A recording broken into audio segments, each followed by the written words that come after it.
Welcome back, everybody. My name is Nick930, and this is a summary of gaming news this week. Imaginarium Studios revealed that they're working on a Planet of the Apes video game based on the popular film franchise.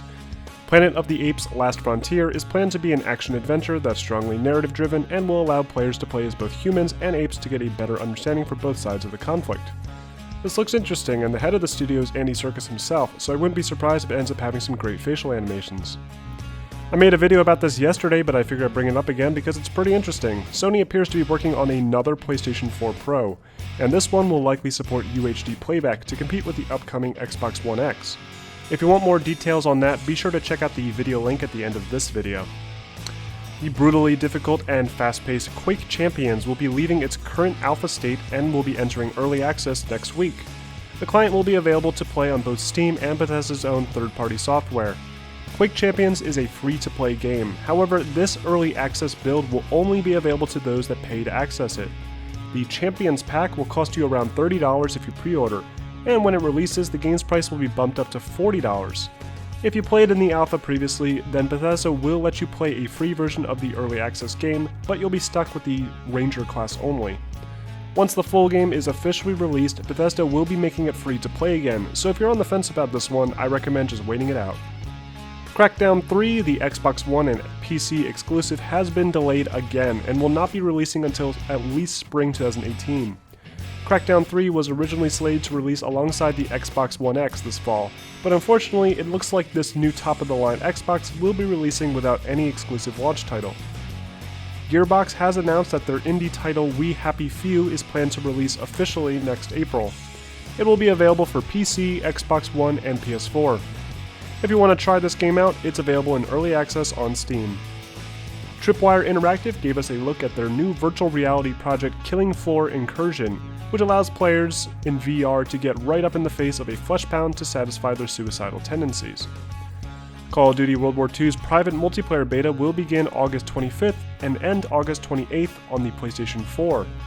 Another private beta will be made available September 1st to September 4th and will run on both PS4 and Xbox One.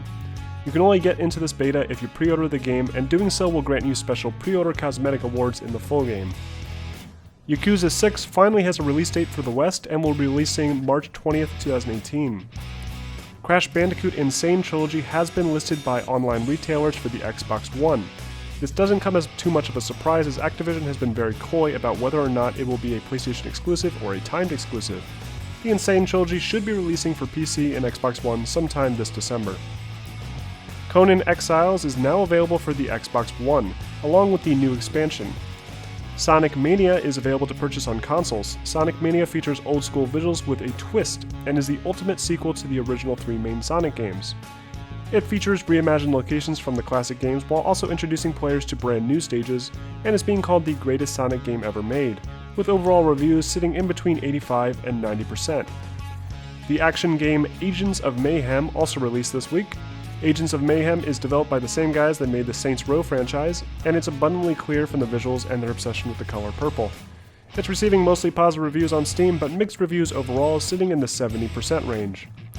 StarCraft 1 has been re-released with full 4K support among other great visual and audio enhancements. You can pick it up for $15 on Blizzard's client. Ubisoft has spent the greater part of this week teasing 3 new operators and a brand new map for their popular competitive shooter Rainbow Six Siege. The map, named Theme Park, will take place in an abandoned Chinese theme park with lots of variety in room types that will likely make it easy for team callouts. The 3 new operators were also detailed, 2 of which are Chinese, while the third is a Polish operator, previously planned as part of a cancelled Polish season earlier this year. Our first Chinese operator is named Ying and is part of the attacking team. Ying can deploy a cluster of flash charges that can be used as a grenade or mounted to a surface as a sort of proximity device. Our second Chinese operator is named Legion and is part of the defending team. Legion can deploy mines filled with a poison that can hurt attackers that trigger it and also limits their speed. Our Polish operator is named Ila, and she is part of the defending team as well. Ila can deploy a proximity-based concussion mine that can be used to impair hearing and cause a dizzying effect. And it sounds a lot like Echo's drone. So that's 3 new operators, all of which seem to be focused on limiting mobility and disorienting enemies, which is an interesting choice. Maybe this means rushing with Ash or Buck won't be as effective. Anyway, Operation Blood Orchid should launch late August, and Season Pass holders will get a week's early access to all 3 new operators. Ubisoft also released a new update for The Division that features more customization options, gear, and other features like the ability to change your character's facial appearance. Update 1.7 is available now for all platforms. And that's it for gaming news this week. Thank you all for watching, and if you enjoyed the video and want to see more from me, be sure to like and subscribe for more gaming news every week.